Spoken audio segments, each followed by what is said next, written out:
Catherine Vissé est inspectrice pour la FDG Don 37, une fédération de défense contre les organismes nuisibles. En octobre dernier, elle découvre en Indre-et-Loire la flavescence dorée, une maladie de la vigne. Une vigne qui aura de la flavescence aura un bois qui sera resté non aouté, qui sera caoutchouteux, qui sera mou. Donc ça reste vert. On voit déjà cet aspect-là.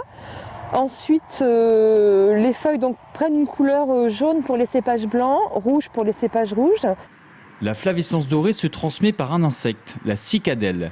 Celle-ci transporte des sortes de bactéries appelées phytoplasmes et qui vont contaminer la vigne jusqu'à la tuer.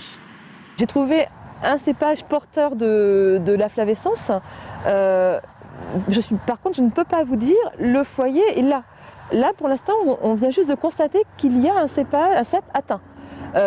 Maintenant, le travail, ça va être de déterminer l'étendue du foyer et l'épicentre. Un travail de longue haleine, puisqu'il faut environ 1 an après la contamination par la cicadelle avant de détecter les premiers symptômes de la flavescence dorée. Il faut être très réactif, très vigilant. À partir du moment où on est sur une maladie très réglée, c'est parce qu'elle est dangereuse. Elle a une incidence forte sur les vignes et les viticulteurs, économiquement parlant bien sûr. La lutte contre ce parasite est obligatoire, c'est-à-dire que les viticulteurs doivent tout mettre en place pour lutter contre la flavescence dorée. Espérons que d'ici là, ce mal de vigne ne se sera pas étendu.